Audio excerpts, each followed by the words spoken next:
दोस्तों railway group D यहाँ 2025 का जो एक्सपेक्टेड कट ऑफ है क्या जा सकता है, ऑल जोन का यहाँ पर एनालिसिस करके आपको बताएंगे।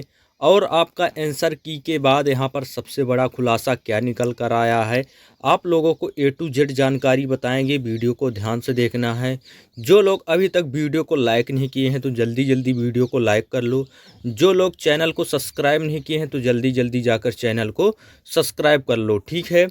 चलिए दोस्तों, अगर आपने रेलवे ग्रुप डी 2025 की परीक्षा दी है तो और अब आंसर की आने के बाद यहाँ पर अपने सिलेक्शन की यहाँ पर लेकर काफ़ी चिंतित में है बच्चे, तो आज की यह जानकारी आपके लिए बेहद ही महत्वपूर्ण होने जा रही है। तो वीडियो को आपको ध्यान से देखना है भाई। फिर यहाँ पर हम बात करने वाले हैं आपका जो आज यहाँ पर हम बात करने वाले हैं रेलवे ग्रुप डी 2025 की ऑल जोन का यहाँ पर एक्सपेक्टेड कट ऑफ क्या जा सकता है। इसके साथ ही हम यहाँ पर जानेंगे कि किस जोन में क्या कट ऑफ कम रही है, कम रहने की पूरी संभावना है क्या, कैटेगरी वाइज कितना कट ऑफ यहाँ पर जा सकता है, और यहाँ पर 55, 60, 65 तथा 70 नंबर वालों के लिए चयन की कितनी संभावना यहाँ पर बन रही है। संपूर्ण जानकारी यहाँ पर बताने वाले हैं, ठीक है। फिर यहाँ पर वीडियो को आपको क्या करना है, अंत तक ज़रूर देखना है, क्योंकि हम लगभग यहाँ पर 3 लाख से ज़्यादा अभ्यर्थियों के फीडबैक के आधार पर परीक्षा का विश्लेषण और पिछले वर्षों के ट्रेंड को देखते हुए इसके आधार पर यह हम संभावित कट ऑफ की चर्चा भी करने वाले हैं, ठीक है। फिर यहाँ पर बात करेंगे परीक्षा का स्तर कैसा रहा है। और यहाँ पर दोस्तों इस बार रेलवे ग्रुप डी में लाखों उम्मीदवार शामिल हुए थे और यहाँ पर अलग अलग शिफ्टों का विश्लेषण देखने को मिला था, ठीक है। देखने के बाद यहाँ पर पता चलता है कि कुछ शिफ्टों में मॉडरेट पेपर का लेवल था, जबकि कुछ शिफ्टों में पेपर का लेवल इजी टू मॉडरेट रहा है। और वहीं पर गणित और रीजनिंग सेक्शन अधिकांश छात्रों को काफ़ी आसान लगा है। और वहीं पर जनरल साइंस और करेंट अफेयर्स में कई छात्रों को काफ़ी कठिनाई का सामना करना पड़ा है, ठीक है। अब इसी कारण से इस बार कट ऑफ में बहुत बड़ा उछाल देखने की संभावना कम मानी जा रही है। देख लेते हैं क्या है भाई। फिर यहाँ पर बात करते हैं आपकी आंसर की के बाद स्थिति क्या बनी है बच्चों पर। देखिए, आंसर की जारी होने के बाद अधिकांश अभ्यर्थियों ने अंक निकाल लिए हैं कि बहुत सारे उम्मीदवारों के अंक 50 से 65 के बीच दिखाई दे रहे हैं, ठीक है भाई। कुछ उम्मीदवारों के यहाँ पर 70 प्लस स्कोर कर रहे हैं, जबकि बड़ी संख्या में जो छात्र नंबर ला रहे हैं वो 55 से 60 अंकों के बीच यहाँ पर नंबर ला रहे हैं, ठीक है। इसके आसपास आपका नंबर दिखाई दे रहा है, ठीक है भाई। यही कारण है कि इस बार कट ऑफ जोन में और कैटेगरी के अनुसार यहाँ पर अलग अलग आपको कट ऑफ देखने को मिलेगी। फिर आपका जो जोन वाइज कट ऑफ है कितना असर पड़ रहा है, यही देख लेते हैं। आपका यह सवाल सबसे ज़्यादा पूछा जा रहा है दोस्तों। रेलवे भर्ती को नंबर को लेकर यहाँ पर नहीं, बल्कि इसी के कारण यहाँ पर आवेदन किया था और यह काफ़ी बच्चों के लिए काफ़ी बहुत महत्वपूर्ण है। इसलिए भाई आपको बता रहा हूँ कि इस वीडियो को शुरू से अंत तक देखना, पूरा डाउट आप लोगों को रेलवे ग्रुप डी में क्लियर होने वाला है, ठीक है भाई। चलिए अब देखते हैं आगे। देखिए यहाँ पर रेलवे ग्रुप डी 2025 का यहाँ पर एक्सपेक्टेड कट ऑफ आपका क्या जा सकता है, जोन के अनुसार यहाँ पर कट ऑफ क्या रह सकती है। तो आप लोगों को कैटेगरी वाइज अलग अलग यहाँ पर कट ऑफ रह सकती है, ठीक है। कुछ जोनों की सीटें ज़्यादा होती हैं और प्रतियोगिताओं की अपेक्षाकृत कम होती है, ठीक है। वहीं कुछ जोनों की सीटें कम होती हैं और उम्मीदवार ज़्यादा होते हैं। इसी के कारण कट ऑफ थोड़ा सा ऊपर जा सकता है। इसीलिए एक ही नंबर पर एक ही जोन में चयन हो सकता है और दूसरे जोन में नहीं हो सकता है, ठीक है। इसीलिए आप लोगों को बता रहे हैं कि आपका एक ही जोन में आपका सिलेक्शन देखने को मिलेगा। सबसे कम कट ऑफ किन किन जोन में देखने को मिल सकता है भाई। विश्लेषण के अनुसार पर जिस जोन की सीटें अपेक्षाकृत अधिक होती हैं, प्रतियोगिताओं को उनको संतुलन बनाए रखता है और वहीं पर कट ऑफ थोड़ा सा कम रहता है। इनमें संभावित रूप से शामिल हो सकते हैं, जैसे कि यहाँ पर सबसे कम कट ऑफ वाले जो जोन है तो देख लेते हैं। साउथ ईस्ट सेंट्रल रेलवे है जिसमें कम कट ऑफ थोड़ा सा देखने को मिलता है। ईस्ट सेंट्रल रेलवे है, साउथ सेंट्रल रेलवे है और नॉर्थ सेंट्रल रेलवे है और साउथ ईस्टर्न रेलवे है। ठीक है भाई, इन जोनों में जो कट ऑफ जाता है वो 55 से 60 नंबर वाले उम्मीदवारों के लिए यहाँ पर बनाए रखता है, जो इन जोन से फॉर्म को अप्लाई किए हैं। ठीक है, सबसे ज़्यादा कट ऑफ वाले जोन कौन कौन से हैं भाई? तो लोकप्रिय जोन है जो आवेदन करने वाले संख्या बहुत अधिक रहती है, जैसे कि नॉर्थर्न रेलवे होता है, फिर वेस्टर्न रेलवे होता है, सेंट्रल रेलवे होता है और नॉर्थ वेस्टर्न रेलवे होता है। ठीक है, इन जोनों में जो देखने को मिलता है प्रतियोगिताओं में अधिक रहने का कारण कट ऑफ थोड़ा सा ऊंचा जा सकता है। इसीलिए आप लोगों को बता रहे हैं कि आपका कैटेगरी वाइज यहाँ पर कट ऑफ पर डिपेंड करेगा कि आप कौन सी कैटेगरी से हैं। ठीक है, अब बात कर लेते हैं यहाँ पर कैटेगरी वाइज संभावित कट ऑफ आपकी क्या रह सकती है। ध्यान से देखिएगा। देखिए दोस्तों, ये अभी तक ऑफिशियल वेबसाइट पर जारी नहीं हुआ है। कट ऑफ यहाँ पर आपको आंसर की और छात्रों के फीडबैक के आधार पर यहाँ पर अनुमानित आंकड़े के अनुसार पर आपको बताएंगे। ठीक है, यूआर कैटेगरी से हैं तो आप मानकर चलिएगा कि हाँ लगभग आपका कट ऑफ 65 से 75 अंकों के बीच आपको देखने को मिल सकती है। कुछ लोकप्रिय जोन है जिसमें से 75 के आसपास भी पहुंच जाती है। ठीक है, ईडब्ल्यूएस कैटेगरी से हैं तो आप देखिएगा कि यहाँ पर कट ऑफ जो लगभग 62 से 72 अंकों के बीच रहने की पूरी संभावना है। ठीक है भाई, 62 से आपका 72 अंकों के बीच। ठीक है, अब देख लेते हैं ओबीसी कैटेगरी का। तो यहाँ पर ओबीसी कैटेगरी में जो कट ऑफ देखने को मिलती है लगभग 60 से 70 अंकों के बीच आपको कट ऑफ देखने को मिल सकती है अगर आप ओबीसी कैटेगरी से हैं तो। अगर आप बात करते हैं आपका एससी कैटेगरी से हैं तो आपका कट ऑफ लगभग 50 से 62 अंकों के बीच रहने की पूरी संभावना है यदि आप एससी कैटेगरी से बिलोंग करते हैं तो। फिर अब बात करते हैं एसटी कैटेगरी का। तो यहाँ पर एसटी कैटेगरी की जो कट ऑफ देखने को मिलती है लगभग 45 से 58 के बीच आपको यहाँ पर अनुमान लगाया गया है कि इतना कट ऑफ रहेगा, तो आपका यहाँ पर चांसेस काफ़ी ज़्यादा रहेंगे, जिसमें आपका नंबर है 45 से 58 के बीच एसटी कैटेगरी का। ठीक है भाई, अब देख लेते हैं 55 नंबर वालों का क्या यहाँ पर लगभग 55 अंक बन रहे हैं। तो पहले जोन में आपने और कैटेगरी को देखा है, यदि आप एससी एसटी से कुछ कम कट ऑफ वाले जोन से हैं तो आपकी उम्मीद अभी भी बनी हुई है। ठीक है भाई, लेकिन यूआर और यहाँ पर हाई कंपटीशन जोन में काफ़ी यहाँ पर 55 नंबर वालों का चयन थोड़ा सा कठिन देखने को मिल सकता है। यदि आप यूआर जनरल कैटेगरी से हैं तो 60 नंबर वालों का यहाँ पर क्या हो सकता है। तो 60 नंबर वाले उम्मीद की जा सकती है कि स्थिति काफ़ी बेहतर है ओबीसी, ईडब्ल्यूएस, एससी और एसटी की। ठीक है, इसमें आपके सिलेक्शन के चांसेस काफ़ी 100% होने वाले हैं और कैटेगरी वाइज कई जोन में यहाँ पर उसके अनुसार पर यहाँ पर स्कोर सुरक्षित माना जा रहा है।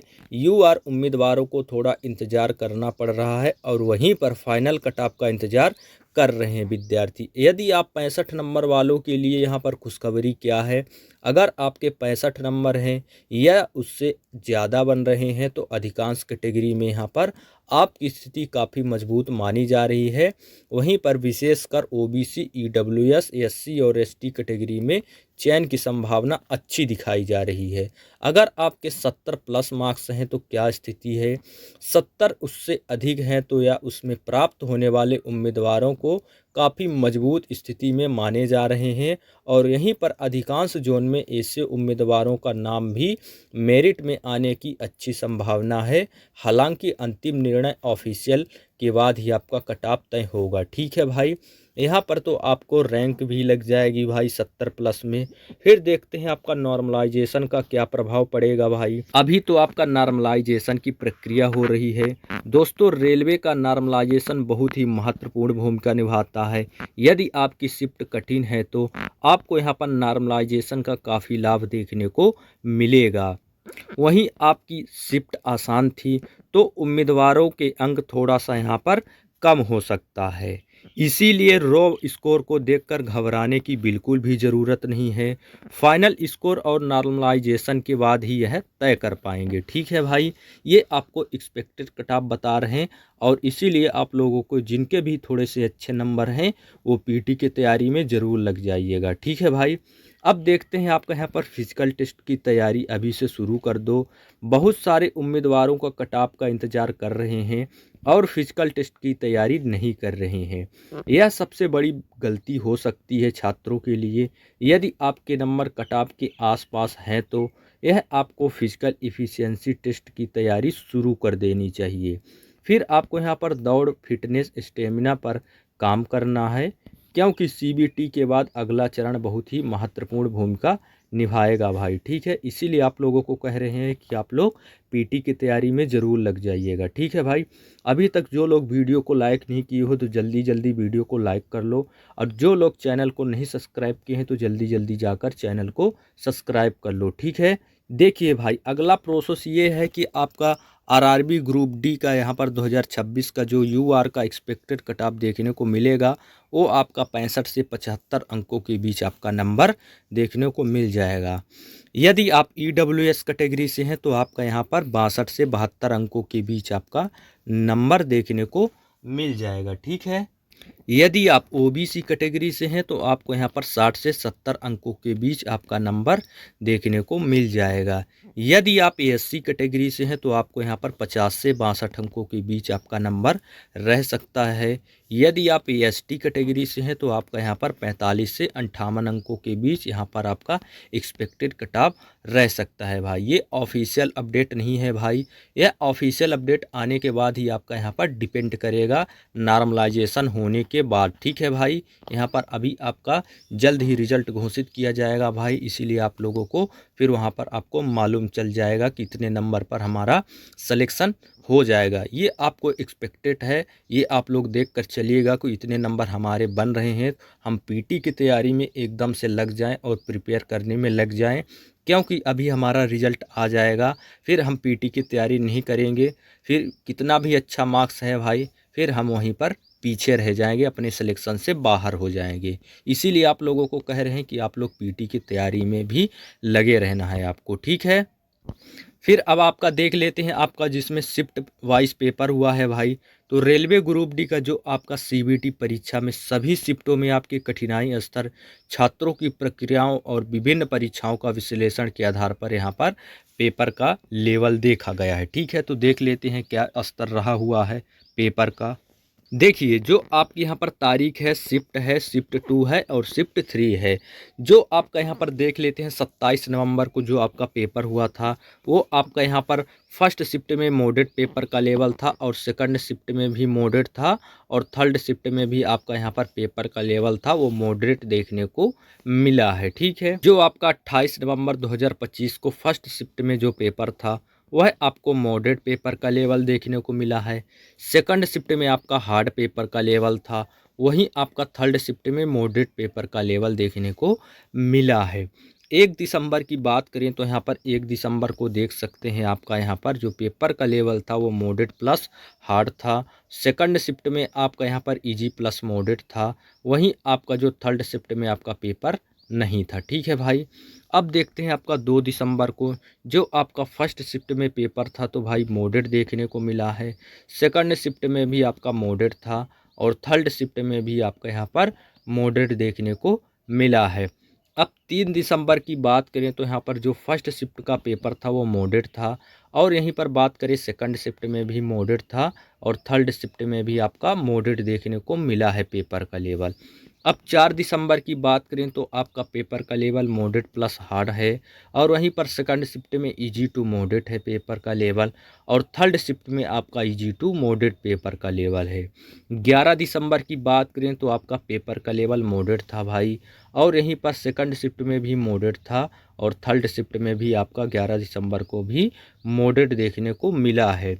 अब 12 दिसंबर की देख लेते हैं तो फर्स्ट शिफ्ट में आपका मॉडरेट प्लस हार्ड था, सेकंड शिफ्ट में इजी प्लस मॉडरेट था और थर्ड शिफ्ट में आपका इजी प्लस मॉडरेट पेपर का लेवल देखने को मिला है। अब 15 दिसंबर की बात करें तो आपका जो फर्स्ट शिफ्ट में पेपर था वो आपका इजी टू मॉडरेट पेपर का लेवल था, सेकंड शिफ्ट में भी इजी टू मॉडरेट था और थर्ड शिफ्ट में भी आपका 15 दिसंबर को इजी टू मॉडरेट पेपर का लेवल देखने को मिला है। ठीक है भाई, अब देखते हैं आपका यहाँ पर 16 दिसंबर 2025 को जो आपका पेपर फर्स्ट शिफ्ट में पेपर हुआ है वो मॉडरेट था, सेकंड शिफ्ट में भी आपका पेपर मॉडरेट देखने को मिला है और थर्ड शिफ्ट में भी आपका पेपर का लेवल मॉडरेट देखने को मिला है। अब 17 तारीख को देख लेते हैं तो यहाँ पर जो पेपर का लेवल था भाई, फर्स्ट शिफ्ट में आपका मॉडरेट प्लस हार्ड था, सेकंड शिफ्ट में आपका इजी प्लस मॉडरेट पेपर का लेवल था और आपका थर्ड शिफ्ट में पेपर नहीं था भाई। ठीक है, अब 19 दिसंबर को देख लेते हैं जो आपका पेपर का लेवल था वो भाई फर्स्ट शिफ्ट में मॉडरेट प्लस डिफ़िकल्ट पेपर का लेवल था और वहीं आपका सेकंड शिफ्ट में मॉडरेट प्लस डिफ़िकल्ट था और थर्ड शिफ्ट में भी आपका मॉडरेट प्लस डिफ़िकल्ट पेपर का लेवल देखने को मिला है 19 दिसंबर को। ठीक है, फिर आपका 23 तारीख को देख लेते हैं जो आपका फर्स्ट शिफ्ट में पेपर था भाई वो मॉडरेट था, सेकंड शिफ्ट में भी आपका जो पेपर का लेवल था वो इजी टू मॉडरेट था और थर्ड शिफ्ट में आपका जो पेपर का लेवल था वो मॉडरेट प्लस हार्ड पेपर का लेवल देखने को मिला है 23 दिसंबर को। अब 24 दिसंबर की देखें तो जो फर्स्ट शिफ्ट में आपका पेपर का लेवल देखा गया है वह मॉडरेट देखा गया है, सेकंड शिफ्ट में आपका इजी देखा गया है और थर्ड शिफ्ट में आपका पेपर का लेवल मॉडरेट था भाई। अब देख लेते हैं आपका 26 दिसंबर को आपका फर्स्ट शिफ्ट में जो पेपर का लेवल था वह मॉडरेट प्लस डिफ़िकल्ट पेपर का लेवल देखा गया है। अब सेकंड शिफ्ट में आपका मॉडरेट देखा गया है और वहीं थर्ड शिफ्ट में आपका डिफ़िकल्ट पेपर का लेवल देखा गया है।